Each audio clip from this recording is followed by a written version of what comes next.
Hi folks, and welcome to another Bushcraft Basics.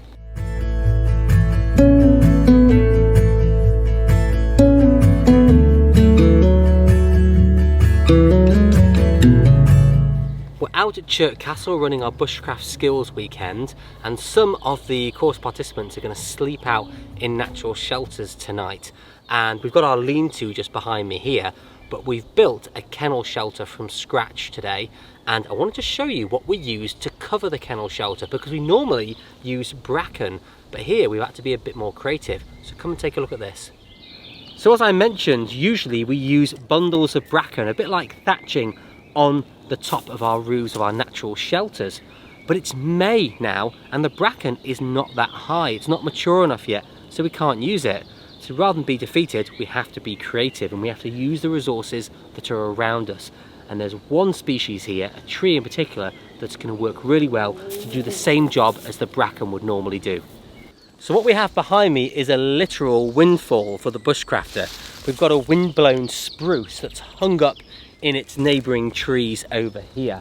It's going to come down in a couple of days, but in the meantime it's safely hung up and we can get under it and harvest, because what we have up in the boughs here are the branches full of spruce needles, and that's a real kind of dense material that could be crushed together and used, packed tightly together on our shelter to keep out the wind and rain.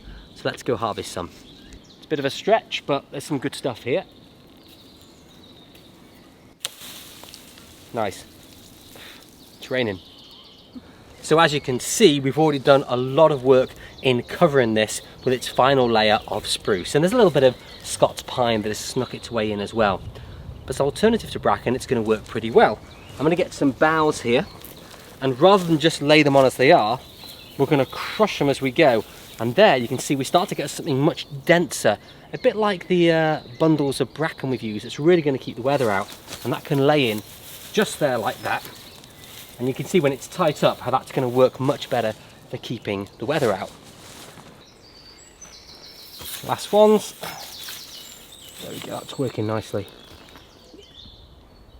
There's all the layers of spruce boughs on. If you just follow me inside, we can have a look at how effective it is. Get myself comfortable, quite nice and snug in here. So I can see quite a bit of sunlight peeking through, so all I need is more of what we've already done to make it totally watertight. But we're only predicted to get some light rain tonight, so this is going to work pretty well.